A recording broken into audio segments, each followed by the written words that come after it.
como vieron ustedes en el graph, la justicia está en la mira. Creo que desnudando por primera vez realmente el verdadero estado de Comodoro Pi. Bueno, hay una degradación en lo que hace a la Administración de Justicia tremenda que ha provocado el actual gobierno. Nunca digamos que la Administración de Justicia ha sido un ideal en la Argentina, ¿no? Ha seguido el modelo norteamericano, que es el de un poder aristocrático, vitalicio, contramayoritario, para evitar, así lo decía el texto del Federalista, que es la inspiración de los padres de la Constitución de Estados Unidos, para evitar posibles desbordes demagógicos o populistas de los poderes políticos.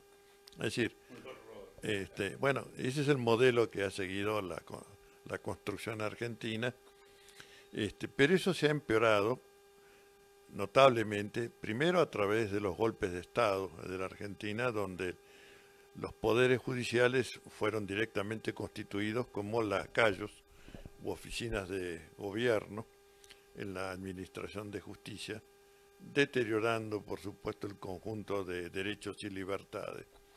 Podría decir, para que se comprenda esto, que el único derecho que ha pervivido a lo largo de toda la historia institucional argentina, intocado e intocable, es el derecho de propiedad privada, ¿no?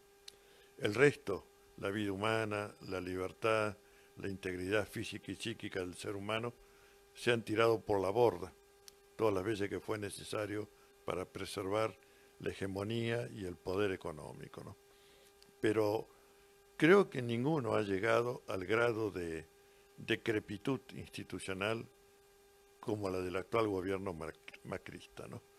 Más allá de esa pregonada independencia de los jueces, jueces independientes, que no te van a pedir que sean adictos al régimen o al gobierno, no, ha sido mucho peor.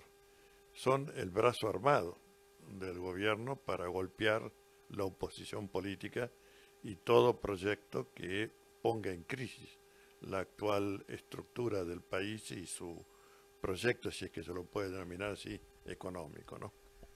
Yo vengo insistiendo con todos los seguidores de Infoaires 24 hace ya un tiempo largo con que esto responde a la lógica instrumentada desde aquel acuerdo de Atlanta 2012 y lo han seguido al pie de la letra y han, digamos que excedido aún más las medidas que marcaban en ese plan.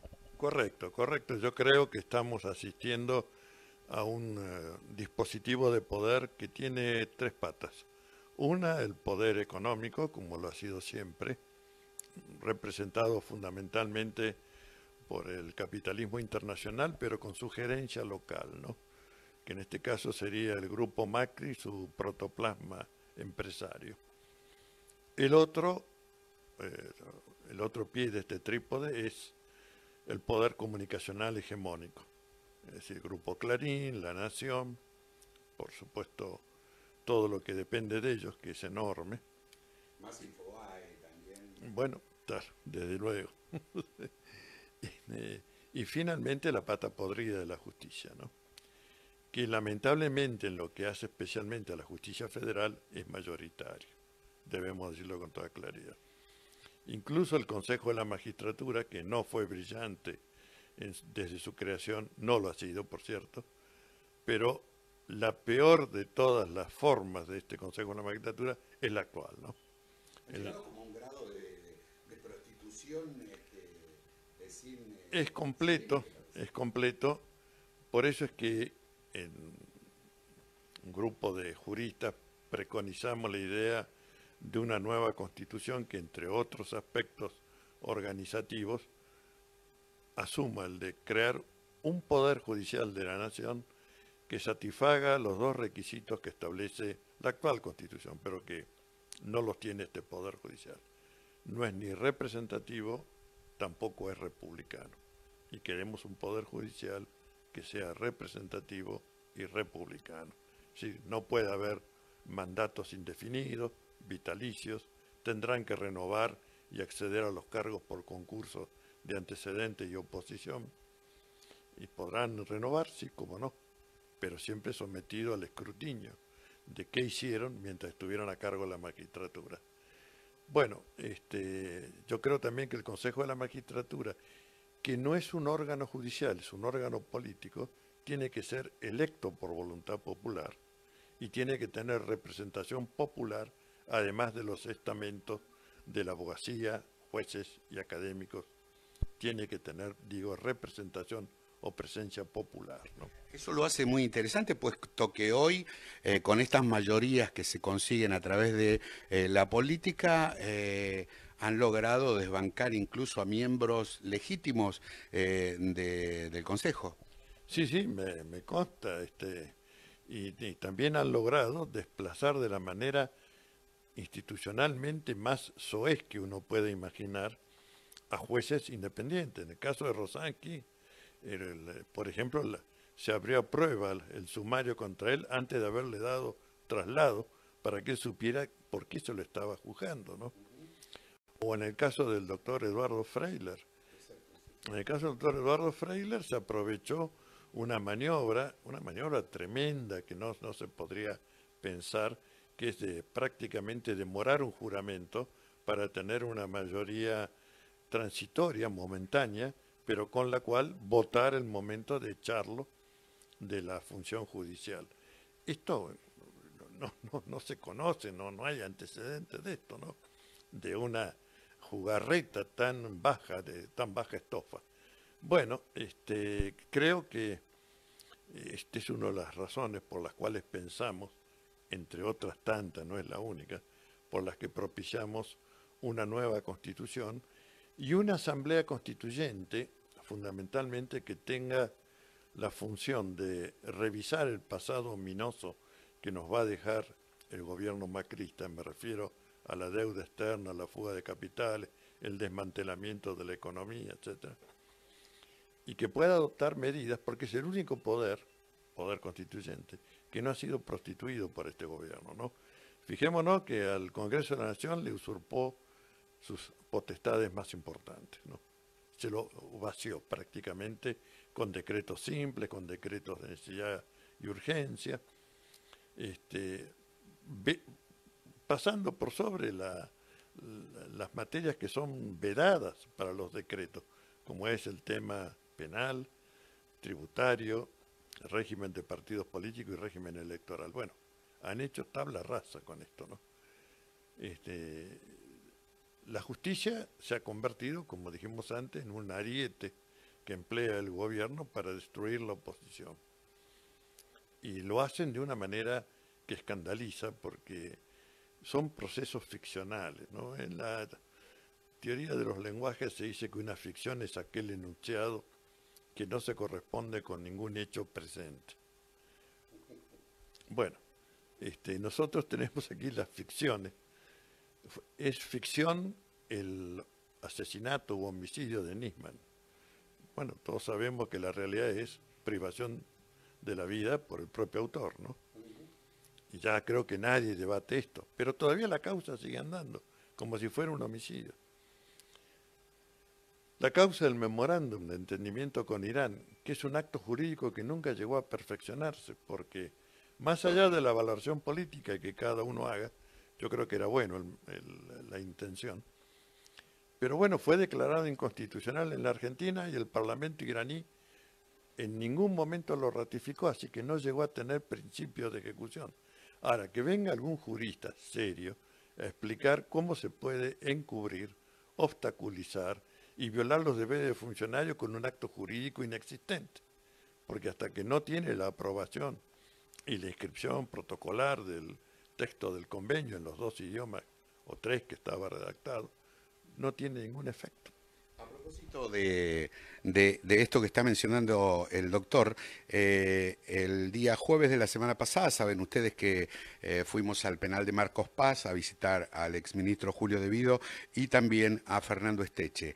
Fernando Esteche, a propósito de lo que menciona el doctor, es una de las víctimas de este mamarracho jurídico y les reitero algo, Esteche está preso bajo las acusaciones que mencionaba el doctor, faltando a los deberes de funcionario público sin haber sido jamás. Claro, bueno, sí. Bueno, pero este es el realismo trágico, no mágico, a que nos acostumbra esta justicia, ¿no? Y luego llegamos a la causa de los cuadernos, que ya creo yo que constituye una antología, una especie de paradigma de lo que llamamos el fruto del árbol venenoso, ¿no? Porque evidentemente los cuadernos originales, si han sido destruidos, es porque esa destrucción evitaba que se pudiera hacer las pericias escopométricas que determinan la antigüedad de la tinta, del papel, la pericia grafológica que determina en qué condiciones físicas, mecánicas, digamos, fueron hechas las atestaciones que están en los cuadernos, si simultáneas, si discontinuas, etcétera, porque es muy raro que todo esto se pueda escribir sobre el volante de un auto, ¿no? Es muy raro. Recuerden ustedes que cuando se inicia la causa Cuadernos, aparecen las fotocopias y las fotocopias de las tapas de los cuadernos. Uno de los cuadernos, ¿sí? No existía aún al momento de que supuestamente fueron escritos allá por del año 2012. Es decir, el cuaderno es de esa tapa en cuestión, se empezó a fabricar años después. Bueno, así es, y agreguemos a ello que el fiscal Stornelli, tan nombrado en estos días, Stornelli, recibe esto no en su despacho, sino que lo recibe en una confitería, no los acompaña inmediatamente a la justicia como se debe hacer, es decir, cuando un fiscal toma noticia de un hecho aparentemente criminoso, tiene que hacer una minuta, ir a la mesa de entrada de la Cámara Federal, sortear juez y fiscal. No puede ser él, porque de alguna manera ya contamina la investigación. Bueno, no fue así. Fue 4 meses después que lo inició, seguramente redondeando el libreto.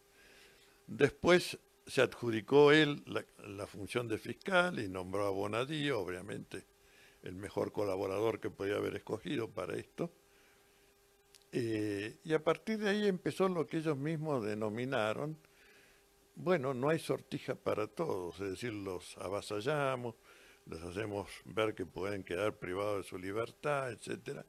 Entonces la extorsión es sencilla, o dicen algo que incrimine a los exfuncionarios de gobierno, o esta noche calabozo, ¿no? A partir de la aparición de las pruebas que incriminaron, que dejan ya sin lugar a duda a la complicidad y a esta suerte de asociación ilícita conformada por Bonadío, Stornelli y me quedó Stornelli, y D'Alessio,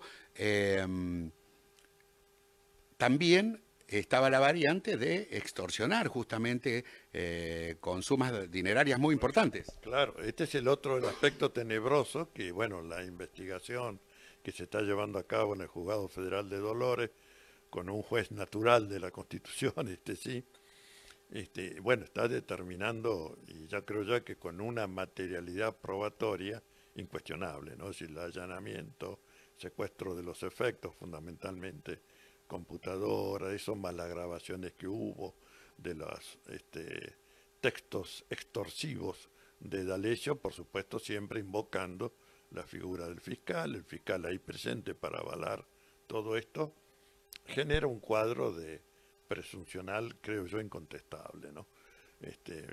Pero lo tremendo, lo paradojal es que la Corte Suprema de Justicia no ha tomado ninguna iniciativa en función de los poderes implícitos que tiene, ¿no? Recordemos que aún en época de la dictadura, estoy hablando de la Corte de la dictadura del proceso de reorganización nacional, 2 veces se dirigió al Poder Ejecutivo diciendo: no puede ser que ustedes nos contesten sin más que la persona desaparecida por la que se pregunta no está. Tienen que hacer algo más. Está bien, podría ser hipocresía, pero por lo menos salvaba el rol de la justicia en todo esto. En cambio tenemos que lo actuado por Bonadío y Stornelli hasta aquí, ha sido convalidado en todos los estamentos superiores, es decir, Cámara de Apelaciones y Cámara Federal de Casación Penal, han validado todo esto. Es decir, los mismos que dictan una acordada que establece cuál es el mecanismo de sorteo informático para garantizar el juez natural de la Constitución, se friegan en la acordada que han firmado, todos por unanimidad, para admitir que esto, bueno, sí, se inició así, que va a ser, es un detalle. Yo creo que no hay un antecedente de una grosería jurisdiccional de esta envergadura, ¿no? Y creo que a medida que esto avance, y va a avanzar, se va a develar que hay una trama que comprende mucho más que este binomio siniestro de Bonadío y Stornelli, ¿no? Y que va a involucrar a otros magistrados, a otros fiscales, que va a involucrar a figuras del periodismo, figuras notorias del periodismo, porque no es admisible sino que ellos tuvieran un conocimiento previo de lo que días después haría el tribunal en el caso concreto, ¿no? Me parece, doctor, que yendo más allá aún, y ya están las pruebas correspondientes, tenemos, por ejemplo, el caso de la comunicación permanente que tenía D'Alessio con, por ejemplo, Elisa Carrió. Bueno, esta es otra de las cosas dolorosas, ¿no? Porque evidentemente es una persona con capacidad académica, saber jurídico, y es un principio general del derecho que a mayor grado de conocimiento que uno tenga y mayor calificación tenga, más responsable se es, ¿no? Es decir, si esto lo comete un pichi, bueno, está mal, pero es un pichi.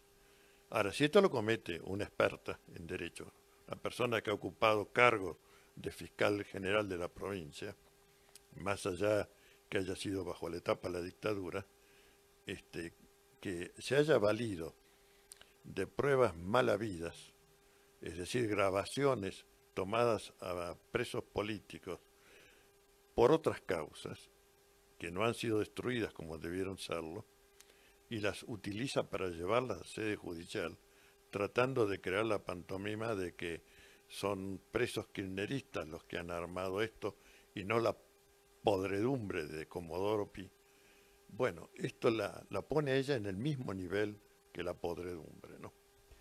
Eh, Tocó el tema y me parece que es fundamental entender que esta causa se inicia, según los dichos de D'Alessio, que el propio juez Bonadío en un cuarto del Four Seasons, el hotel de Recoleta, redactó el.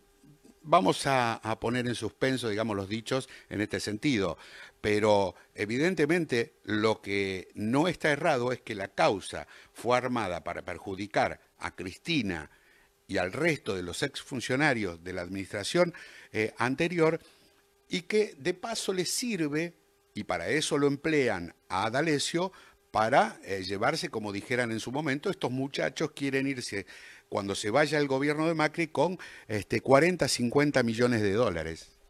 Bueno, más allá de la cifra que hayan colectado y cómo se la hayan repartido, la sola constatación material de la extorsión hacia los empresarios que ya han declarado y dicho qué cifra cada uno les fue requerida, más las menciones jactanciosas de haberle sacado a Paolo Roca tanto, a Eduardo Nequian tanto otro, todo esto obviamente tiene ya, digo, repito, una materialidad que evidentemente va a ser muy difícil de ser negada. Ahora, claro, tengamos en cuenta que cuando se habla de coimas y de esto, salvo estos episodios muy bien logrados de quienes pudieron registrar el acto, en general estas coimas no se hablan ni se efectivizan en una escribanía, ¿no?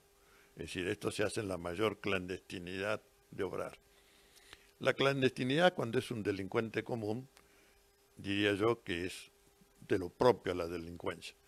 Ahora, cuando el delincuente es un funcionario público, esto y es de la justicia, esto ya realmente provoca una náusea, ¿no?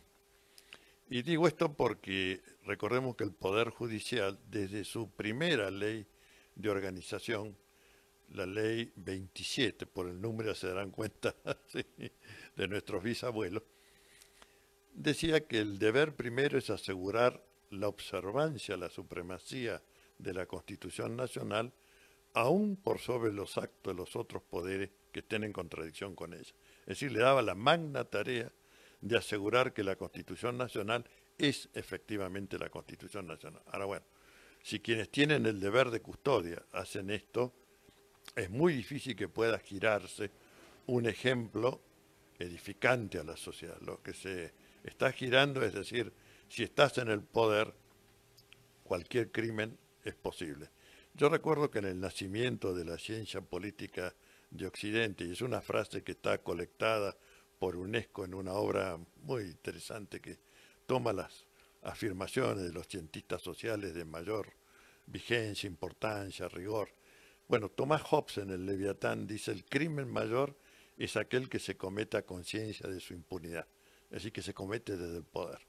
Bueno, creo que este es un paradigma de un crimen cometido desde el poder y por lo tanto la impunidad asegurada de que nadie se va a meter ni con los fiscales ni con los jueces, porque entre ellos se van a proteger y es lo que están haciendo ahora mediante esta maniobra burda de pretender que el juez competente es el juez Ercolini, que es parte del sistema por supuesto, y que bueno, tiene que declinar su competencia el doctor Alejo Ramos Padilla. No, el juez que previno primero al código de procedimiento y donde tuvo principio de ejecución el acto criminoso, ese determina la competencia territorial y por tanto les decimos a la opinión pública, no se dejen engañar, la competencia es del juez federal de Dolores. Todo lo otro son los manipuleos y los inventos, entre comillas, de los jueces comprometidos y fiscales comprometidos para buscar de zafar, de ocultar y de sepultar esta causa que va a ser una causa que seguramente va a trascender en la historia institucional argentina, ¿no? Por último, y vamos a ir terminando con, a ver qué nos alcanzan acá. Exactamente esto iba a preguntar. Gracias, Cari. Doctor, eh, nosotros venimos de vivir muy de cerca, concretamente en Brasil, la situación donde un expresidente está detenido por 12 años sin pruebas, con una irregularidades por donde se busque, y nuestros lectores de Infobaires 24 y quienes están ahora mirándonos a lo largo y ancho del país, se preguntan cotidianamente, ¿por qué no le puede caber a Cristina la misma metodología que a Lula? Yo creo que hay dos razones, ¿no? Una es el grado de concientización y movilización popular en la Argentina. Me parece que, por lo menos esto es lo que se escucha en Radio Pasillo de Comodoro Pi, que si la llevan detenida a Cristina, hay un 17 de octubre, ¿no? Esto es la razón, digamos, sociológica. La razón jurídica es que nuestra Corte Suprema, en un caso muy reciente, muy discutible desde el punto de vista ético, pero no así desde el punto de vista jurídico, la Corte Suprema, en el caso Carlos Menem, dijo hasta tanto no haya sentencia firme pasada en autoridad de cosa juzgada, goza de la presunción de inocencia y por lo tanto puede ser electo, como fue electo, como senador por la provincia de La Rioja. Bueno, en el caso de Cristina Fernández de Kirchner ni siquiera hay una sentencia de primera instancia. Menem pasó por primera instancia, Cámara de Apelaciones, Cámara de Casación Federal y ahora está en la Corte, que todavía no ha emitido su pronunciamiento. Entonces, esta doctrina y la actitud que tomaron los señores senadores en la Cámara de decir, bueno, hasta tanto no hay una sentencia firme, rige la presunción de inocencia de la Constitución, veda la alternativa, tal vez deseable para algunos, de que Cristina Fernández de Kirchner estuviera privada de la libertad.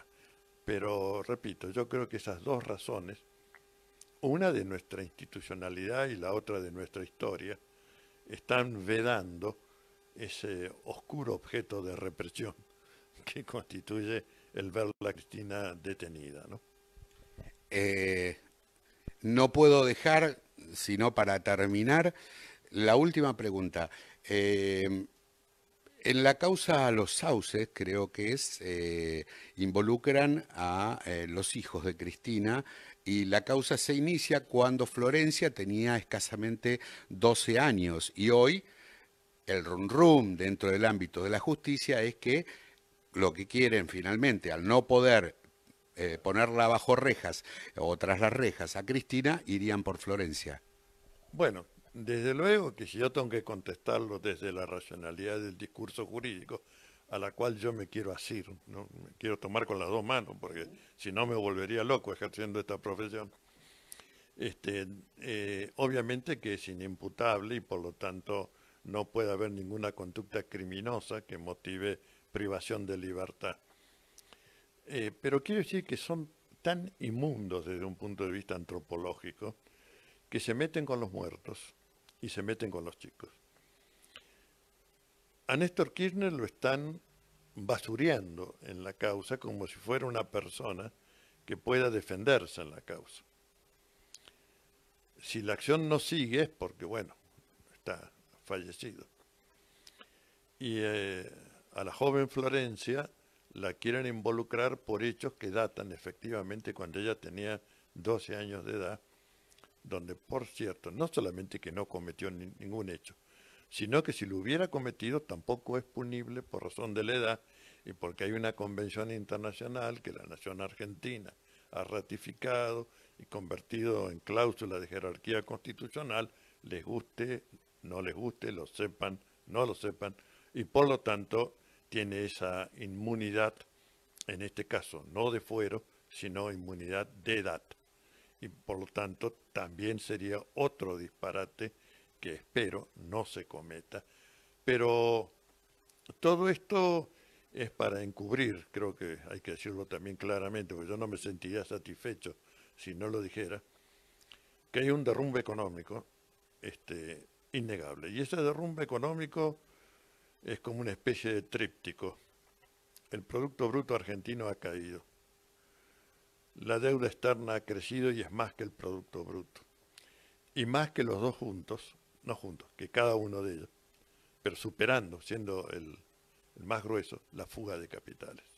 No es que haya empezado con el gobierno de Macri, pero se ha acelerado brutalmente con el gobierno Macri. Entonces, eso es el cuadro de la realidad argentina. La riqueza fugada, la deuda brutal contraída por este gobierno y un producto bruto que va en picada, en descenso, ¿no? Entonces, o los argentinos atendemos a este tríptico, o nos vamos a entretener con la función circense. Yo voto para que el pueblo argentino asuma lo que este tríptico significa y quiénes son los responsables de esto. Y lo dije hoy, lo voy a repetir acá, lo dije a propósito de las tarifas en una jornada que se ha hecho en el Teatro Astro, que un obrar que denigra la vida y que impide la vida digna y que lleva a la muerte a las personas, ese obrar es un obrar genocida. Genocidio no es solamente el producto de la represión política. Genocidio es también producto de planes de hambre, de miseria y de exclusión de la vida digna. Y no es porque lo sostenga, lo dice el experto más caracterizado de Naciones Unidas, que es el autor intelectual del Pacto de Derechos Económicos, Sociales y Culturales, el noruego Asbjørn Eide, que precisamente titula esto El genocidio silencioso del hambre. Las tarifas están llevando al genocidio silencioso del hambre. Me parece que ha sido absolutamente claro el doctor, como siempre, por supuesto, Para mí particularmente es un tremendo honor entrevistarlo hoy para ustedes. No esperábamos menos, por supuesto, del doctor Barcesat. Vamos a volver en cualquier momento con estas notas que hacemos así, sin avisarles más que un ratito antes. Difúndanla. Es muy importante lo que manifiesta el doctor, aporta mucha claridad en este momento tan oscuro de la justicia argentina, así que no queda más que gracias, Eduardo. Bueno, gracias a ustedes.